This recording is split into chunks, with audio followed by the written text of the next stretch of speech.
that you never thought about pursuing another career outside of being something involved with creativity. Is that right?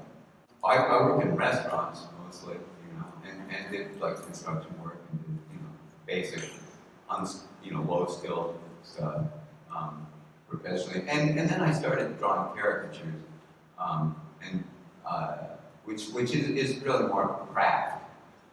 It was a lot of fun, and I actually made a decent living at it. It's really fun. It's like a party atmosphere, and everybody's having a good time. And but it's not really, it's a formula that you work out. Artistic influences, or perhaps influences that have come at you from any other particular direction that you think have had some bearing on your future work? I think my first influence was Rembrandt.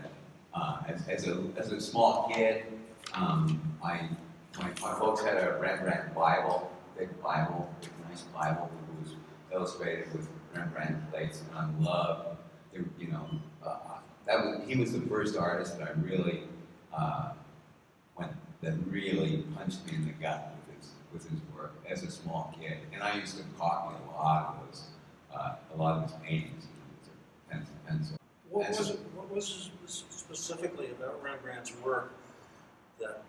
Well, his dynamic compositions and his use of value. I mean, that's really contrast of value is, I think, for me, a big thing that makes the difference between a painting that has a lot of impact and one that doesn't. That's the reason I've never been a fan of a lot of the impressionists, because there's a lot of those guys use color temperature more to separate the elements of paintings rather than value. And for me, that's really interesting. It's really interesting when a lot of people like Pissarro and Seurat did.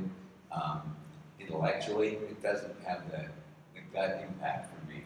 And I think that's his strong use of value contrast, darks against lights. Developed a technique for as a kid, none of us know how to paint. When we want to be painters, try to do it, but we don't know how to do it. And I kind of learned a technique by copying his. Those plates were lithographs, black and white lithographs that were hand colored. And so I started drawing with a rapidograph pen, drawing really detailed drawings with a rapidograph pen, and then coloring them with pastel. I had no idea it was possible to paint in a really fussy style and get the kind of richness and the depth and the texture that he does. He's just a magician, and he really gave me something technically to strive for, And I don't think anybody has ever been able to do what he does. But what I strive for is to do, my own ideas. Abstracted influence that has come into your work over the years as you've been refining your own technical stuff? There's a lot of abstract work that I absolutely love, and sometimes, I think a good representational painting should work as an abstract painting. I think most people who are familiar with your work, or have been over the years, can do that because it has this unique appearance. Your technical approach is unique. Your subject matter is extremely unique. You do subjects that other people wouldn't even consider touching, I think. And you do them in a way that does them justice. Countering to that, because your work is so unique in its presentation, have you found over the years, for want of better terminology, negative responses to your work in any way because of the uniqueness of the way you have decided to approach your work? I'm asking this as a fellow artist because, as you just said, when you attain a certain level, like mastership with the society, and you no longer have to go through a jury process, that does release you to some extent to try to do things, or to do things that you might not have considered doing before because of that fear of not getting through the jury. I'm sure that everybody sitting in this room has had that feeling at some point. there's something that you have wanted to do, but you've been fearful about doing it, or doing it in a particular way because you fear rejection. That's another question, so let me back away from the rejection aspect of things and just talk about if you've felt over the years any kind of negative responses towards your work, and if so, how do you deal with that as a creative person? Yes, I have, and that just goes. It's part of my job dealing with that.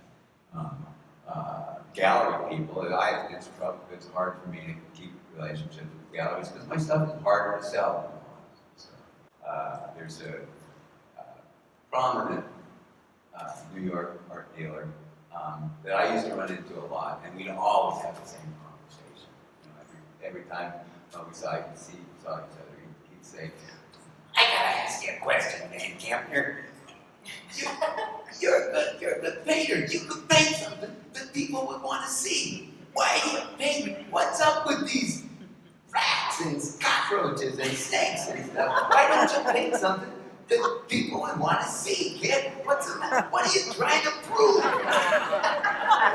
And it was the same thing. I would see him a couple times a year and have that same. And he was a lot more upfront about it, but I think that's how a lot of galleries feel about it. But only take one person to buy a painting. And Milpon Press, I was with Milpon Press. They had the courage to sign me up because they thought maybe, have another fishing line in the water, and maybe something would happen with this. Probably not. But they gave me a try, which I really, and they did me a lot of good. I never did them a bit of good, and then nothing ever happened with my prints because to be a successful print artist, you have to have a wider appeal. And my stuff, quite frankly, doesn't have a wide appeal. Some people love it, but most people don't. And if you look, I've been at this for 30 years. If you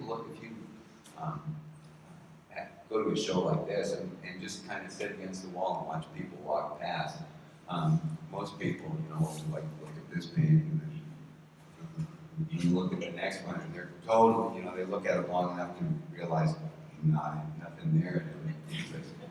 But there are enough people that really like it, that really find it interesting because it is different from most of what's out there. So Is something that can be taught and learned. Most normal people are creative and have creative thoughts constantly, and they just we all have stupid thoughts. We think of metaphors and stuff. We see something and we think, oh, that reminds us of something else, and that's a little creative nugget there. And if you're a creative person, professionally, that's possible fodder for and I think most people don't. It never goes anywhere, And if you're with a friend, you make a comment about it, and it's gone. But if you're a story writer or a poet or a choreographer or whatever, or a sculptor, a painter, it's kind of your job to grab a hold of those things and to have a filter that you send through. Is this something that I can use somehow? And that's a skill that you have to develop, really, is grabbing a hold of those ideas and passing them through that filter and thinking, trying to mine them for fodder for your work. And, that's what writers, professional writers almost always keep a pad and pencil with them. And when they, get those little things or hear somebody say something and think, that's a good line, write it down. And I think all creative people should do that. And it's a skill that you learn, and you have to learn to be in that mode in the back of your mind anyway, constantly, whether you're waiting for a bus or in an art gallery. What words of wisdom would you offer to us today that you think might be beneficial? Well, the thing that screwed me up the most for the longest time was being afraid of producing a crappy painting. And for a long time, I was plagued with this idea of, I don't want to spend a month working on something and having it be not work. You know, so I wouldn't push myself. I wanted to produce masterpieces before I had the capacity to produce masterpieces. And once I got over that and decided that really what I realized what I should be trying to do is not produce masterpieces, but learn how to produce masterpieces, because I wasn't there yet. That's when the artistic growth for me really started, and because when you really push yourself and to try new things and try things that you don't know if you're going to be able to pull off or not, that's when you really learn. And when you paint a crappy painting or a piece of work that fails, you've learned a lot more than if you painted something that you understood what you were doing through the whole thing. You learned a whole lot more. It may not seem that way. I'm wondering whether you have approached a particular point in your career where you might be thinking along those same lines, and if so, how has that thought entered into the work that you're producing? You know, I think that's always been important to me. When I my goal was a body of work that I was proud of, you know, and I didn't have that until I'd done enough paintings, and that was, you know, I guess in this century, it was after the 90s were over, that I finally, when I published a book of my work, when I had enough stuff to publish a book, that sort of let the pressure off, and I really felt a lot of pressure that that was something I had to do. I had to create a body of work that I was proud of, and it was really a driving force. It kind of drove me crazy, and that's all I did for 10 years was paint, really. When I go exploring, go hiking, I'm so glad I did it, you know, because I really learned a lot during that period. But I think that's really what drove me to work that hard, was my legacy. You know, it was important. It was really important to do that. I feel that I've done that. You know, I've done. You know, I've created a couple hundred paintings that I think that I like. That I feel good about. So I'm actually less worried about it than I was then. But getting older, you feel differently. But I kind of feel like the pressure's off. Although you know, I do want to try new things. You know, that's a bigger. That's something that I really admire Bateman for. You know, I mean, he's been the undisputed top guy in our field for 40 some odd years. It would be so easy for him to just put something and throw it out there, and people snatch it up, you know, because he's Robert Bateman.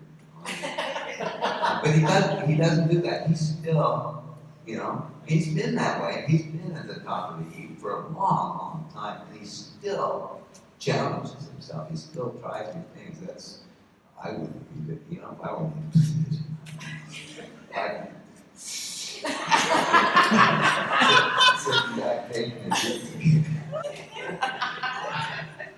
Well, it's pretty obvious to me, and it should be pretty obvious to all the rest of you, why this man has earned 9 awards of excellence from the Society of Male Artists and has been named one of our master signature members. Thank you, Carel.